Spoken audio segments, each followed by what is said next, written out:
بسم اللہ الرحمن الرحیم نحمدہ و نصلی علی رسول الکریم۔ السلام علیکم ورحمۃ اللہ وبرکاتہ۔ محترم سامعین کرام، فلسطین کی موجودہ حالات کے پیش نظر امت مسلمہ کا ہر فرد اس وقت دل گرفتہ ہے اور ہر آنکھ اشکبار ہے۔ ہم اللہ تعالیٰ سے یہ دعا کرتے ہیں کہ اللہ پاک فلسطینی شہداء کی قربانیوں کو قبول فرمائے، اور جو لوگ زخمی ہیں اللہ پاک ان کو شفائے کاملہ عطا فرمائے۔ محترم سامعین کرام، اسرائیل اور فلسطین کی جنگ کی اصل وجہ کیا ہے؟ انشاءاللہ آج کی اس ویڈیو میں ہم تفصیل سے یہ جانیں گے۔ آپ نے اس ویڈیو کو آخر تک دیکھنا ہے تاکہ ایک مسلمان ہونے کے ناطے ہم ان تمام حقائق سے باخبر ہو سکیں کہ جن کو جاننا ہم سب کے لیے بہت زیادہ ضروری ہے۔ محترم سامعین کرام، بیت المقدس 3 مذاہب کی مقدس جگہ ہے۔ نمبر 1 مسلمانوں کا قبلہ اول، نمبر 2 عیسائیوں کے لیے یسوع کی جائے ولادت، اور تیسرا یہودیوں کے لیے ہیکل سلیمانی۔ تو ہم شروع کریں گے حضرت ابراہیم علیہ السلام سے۔ حضرت ابراہیم علیہ السلام کے 2 بیٹے تھے، حضرت اسماعیل علیہ السلام اور حضرت اسحاق علیہ السلام، اور حضرت اسحاق علیہ السلام کے بیٹے تھے حضرت یعقوب علیہ السلام، اور یہیں سے سامعین کرام اسرائیل کی اصل کہانی شروع ہوتی ہے۔ اسرائیل یعنی جس کا مطلب ہے اللہ کا بندہ، اور یہ لقب حضرت یعقوب علیہ السلام کو دیا گیا۔ حضرت یوسف علیہ السلام جب کفیل مصر بنے تو آپ کو حکم ہوا کہ اپنے تمام خاندان یعنی آل یعقوب کو مصر بلایا جائے، اور مصر کی سرزمین کا ایک مخصوص حصہ ان کے لیے مختص کیا جائے، اور اللہ کی طرف سے کہا گیا کہ اے آل یعقوب، اس سرزمین میں تمہارے لیے برکتیں ہیں۔ سامعین کرام، حضرت یوسف علیہ السلام کے 12 بھائی تھے، اس لیے اللہ تعالیٰ نے ان کے لیے 12 چشمے جاری فرمائے، اور یوں اس سرزمین کا نام حضرت یعقوب علیہ السلام کے لقب سے اسرائیل پڑ گیا، جسے آج یروشلم بھی کہا جاتا ہے۔ اور حضرت یعقوب علیہ السلام کی نسل سے کم و بیش 70,000 انبیاء اکرام تشریف لائے۔ تو حضرت یوسف علیہ السلام کے بھائی یہودا کی نسل جب آگے بڑھی تو اس میں آنے والے تمام بنی اسرائیلی یہودی کہلائے۔ سامعین کرام، وقت گزرتا گیا اور حضرت موسیٰ علیہ السلام کا دور آیا، جب فرعون نے مصر کی سرزمین آپ پر تنگ کی تو بنی اسرائیل کے ساتھ آپ کو مصر سے نکلنا پڑا، اور اس دوران بنی اسرائیل پر اللہ تعالیٰ کی بہت سی کرم نوازیاں بھی ہوئیں، جس میں من و سلویٰ کا اترنا، چشموں کی بہتات، مچھلیوں کے شکار کا ذکر قرآن پاک سے بھی ہمیں ملتا ہے۔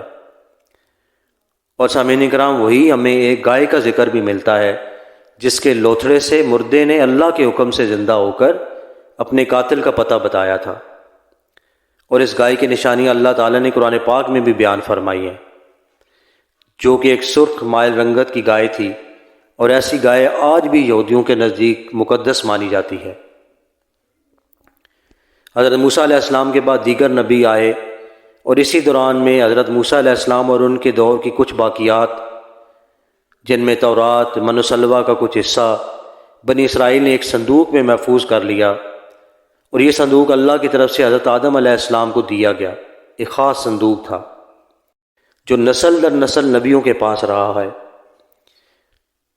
اور جسے قرآن پاک میں تابوت سکینہ کے نام سے پکارا گیا ہے۔ اور سامعین کرام، یہ یہودیوں کو اپنی جان سے زیادہ عزیز ہے۔ حضرت داؤد علیہ السلام نے جب جالوت کو ہرا کر اسے تابوت سکینہ حاصل کیا تھا تو یوں بنی اسرائیل نے انہیں اپنا نبی تسلیم کر لیا۔ داؤد علیہ السلام نے صندوق کی حفاظت کے لیے ایک ہیکل تعمیر کروانا شروع کیا، جو کہ ان کی زندگی میں مکمل نہ ہو سکا۔ ان کے بیٹے حضرت سلیمان علیہ السلام نے جنوں کی مدد سے اس کو مکمل فرمایا، اور اسی دوران میں آپ کی بھی وفات ہو گئی۔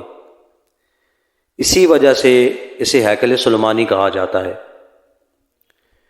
سامعین کرام، بعد ازاں بابل کے بادشاہ بخت نصر نے جب اسرائیل پر حملہ کیا اور ہیکل سلیمانی کو بھی گرا دیا اور تابوت سکینہ بھی اپنے ساتھ لے گیا۔ سامعین کرام، سیپرس دی گریٹ نے دوبارہ یہ شہر حاصل کیا اور یہودیوں کو دوبارہ یہاں آباد کیا اور تابوت سکینہ کو بھی واپس لایا گیا۔ ہیکل سلیمانی ایک دفعہ پھر تعمیر کیا گیا۔ پھر وقت گزرتا گیا اور حضرت عیسیٰ علیہ السلام کی آمد ہوئی، جنہیں نعوذ باللہ یہودیوں نے دجال، ناجائز اور کیا کیا لقب دیے، اور یہاں سے یہودیوں میں سے دو الگ قومیں قائم ہو گئیں، ایک یہودی اور دوسرے حضرت عیسیٰ علیہ السلام کو ماننے والے یعنی عیسائی۔ سامعین کرام، یہودیوں نے سازش کر کے حضرت عیسیٰ علیہ السلام کو صلیب پر چڑھانا چاہا اور اللہ تعالیٰ نے انہیں اپنے پاس اٹھا لیا۔ اس کے بعد یہودیوں اور عیسائیوں میں کئی چھوٹی موٹی جنگیں ہوئیں۔ پھر عیسائی رومی بادشاہ ٹائٹس نے اس شدت سے یروشلم پر حملہ کیا کہ اس کے پورے علاقے کی اینٹ سے اینٹ بجا دی، ہیکل سلیمانی کو بھی گرا دیا، جس کی صرف ایک دیوار اس وقت اپنی اصل حالت میں موجود ہے، جسے دیوار گریہ کہا جاتا ہے، جہاں یہودی جا کر تورات کی تلاوت کرتے ہیں، گریہ ازاری کرتے ہیں، اور تابوت سکینہ بھی نہ جانے کہاں غائب ہو گیا۔ ٹائٹس کے حملے کے بعد یہودی آخری نبی کے انتظار میں تھے، کیونکہ اللہ پاک کا ان سے وعدہ تھا کہ انہیں پھر عروج بخشا جائے گا، اور اس وعدہ کا ذکر سورہ بقرہ میں بھی موجود ہے کہ اے بنی اسرائیل، ان نعمتوں کو یاد کرو جو تم پر کی گئی، اور اپنا وعدہ پورا کرو، یعنی ایمان لاؤ تاکہ ہم بھی اپنا وعدہ پورا کریں۔ محترم سامعین کرام، قیامت کی نشانیوں میں سے ایک نشانی یہ بھی ہے کہ ہیکل سلیمانی کی 3 دفعہ تعمیر ہوگی، جو کہ 2 دفعہ پہلے ہو چکی ہے، اور یہودی اپنے مسیح اور آخری نبی کے انتظار میں تھے کہ ٹائٹس کے حملے کے 500 سال بعد نبی آخر الزمان صلی اللہ علیہ وآلہ وسلم کی ولادت ہوئی۔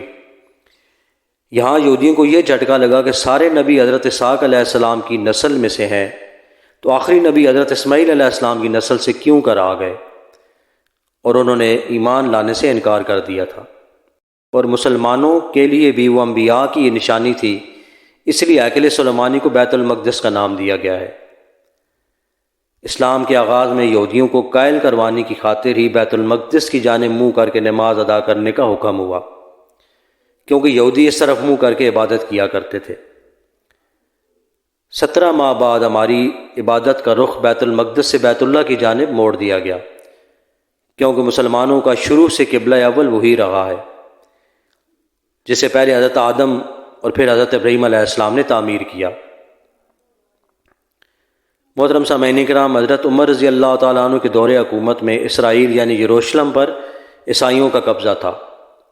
بیت المقدس کے احاطے میں انہوں نے گرجا گھر تعمیر کیا ہوا تھا، اور عین وہ تابوت سکینہ والی جگہ پر اس لیے گند پھینکا کرتے تھے کہ وہ یہودیوں سے نفرت کرتے ہیں۔ اور سامعین کرام، یروشلم کی فتح کے وقت جب حضرت عمر رضی اللہ تعالیٰ عنہ وہاں گئے تو عیسائیوں پر برہم ہوئے، وہاں صفائی کروا کر آپ نے مسجد تعمیر کروائی، اور قرآن میں موجود معراج والے واقعے کے نسبت سے اس مسجد کو مسجد اقصیٰ کا نام دیا گیا۔ اور سامعین کرام، یہودیوں کی دیواریں گریہ بھی اسی احاطے میں موجود تھی، تو زائرین کی حیثیت سے انہیں بھی وہاں آنے کی اجازت دے دی گئی۔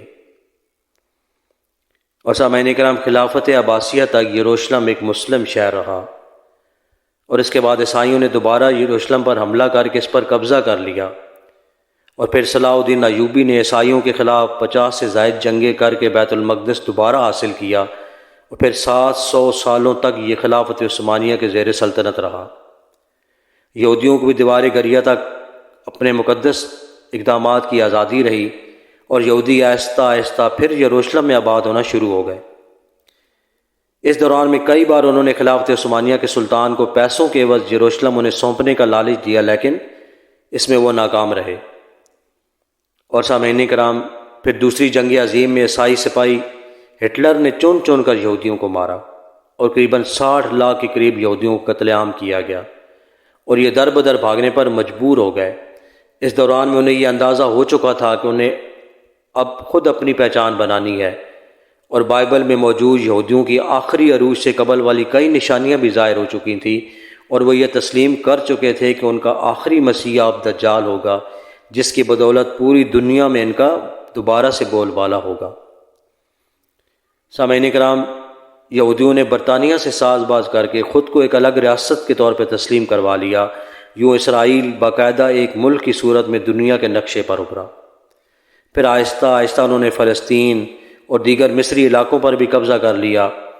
عرب ممالک اسرائیل کے خلاف جنگ پر آئے، لیکن اس وقت تک یہ خود کو اتنا مضبوط کر چکے تھے کہ عرب ممالک کو اس ایک چھوٹے سے ملک سے بھی منہ کی کھانی پڑی، اور عیسائیوں نے بھی دیکھ لیا کہ اب ان سے لڑ کر کچھ وصول نہیں ہونا، تو باقاعدہ گرجا گھروں میں پادریوں نے تقریبات منعقد کیں اور یہودیوں کے لیے معافی کا اعلان کیا گیا، اور یوں سیاسی اور اقتصادی مفاد پرستی نے 2000 سالوں سے ایک دوسرے کے لیے ازلی اور جانی دشمنوں کو ایک صف پر لا کر کھڑا کر دیا۔ اور سامعین کرام، قرآن کی یہ بات بھی سچ ہو گئی کہ یہود و نصارہ ایک دوسرے کے دوست ہیں، اور سامعین کرام، یہودیوں کے عقائد کے مطابق وہ ہیکل سلیمانی کی حفاظت نہیں کر پائے، تو خود کو قصوروار کہتے ہیں، خود کو سزا دینے کے لیے زنجیروں اور چمڑے سے پیٹتے ہیں اور دیوار گریہ کے پاس آوازاری کرتے ہیں، اور وہ یہ ایمان رکھتے ہیں کہ تیسری بار انہیں پوری دنیا پر حکمرانی حاصل ہوگی۔ اس کے لیے انہیں مسجد اقصیٰ کو گرانا ہوگا، جس کی وہ تیاری کر چکے ہیں۔ نہ جانے کب سے مسجد اقصیٰ کے نیچے بارودی سرنگیں بچھا دی گئی ہیں، اور اس کے بعد ہیکل سلیمانی تعمیر کر کے تابوت سکینہ وہاں رکھنا ہے، اور سامعین کرام، تابوت سکینہ بھی وہ دوبارہ حاصل کر چکے ہیں۔ لیکن مسئلہ کیا ہے؟ لیکن مسئلہ تھا سرخ گائے کا، کیونکہ ان کے عقیدے کے مطابق وہ ناپاک ہیں، اور جب تک پاک نہیں ہو جاتے، جب ہیکل سلیمانی تعمیر نہیں کر سکتے، اور پاک ہونے کے لیے سرخ گائے کی قربانی دینا ہوگی۔ سامعین کرام، وہ گائے جس کی نشانیاں قرآن پاک میں بیان کی گئی ہیں، جو اس وقت بھی انہیں ڈھونڈنے میں مشکل ہوئی تھی، اب بھی 100 سال تک وہ ویسی گائے کی تلاش کرتے رہے۔ ٹیکنالوجی کا استعمال کرتے ہوئے بچے پیدا کرنے کا کامیاب تجربہ کیا انہوں نے، پھر اس تجربے کی بدولت ویسی نشانیوں والی گائے پیدا کرنے کی کوشش کی گئی، لیکن ناکام رہے۔ 2019 میں ایک امریکی ریاست سے 5 عدد ویسی گائیں انہیں مل گئیں جن کے جسم پر سرخ رنگ کے علاوہ اور کوئی بال نہیں تھا، اور انہیں کبھی کام کے لیے بھی استعمال بھی نہیں کیا گیا تھا۔ اگلی نشانی کہ ان پر کسی بیماری کا اثر نہیں ہوتا۔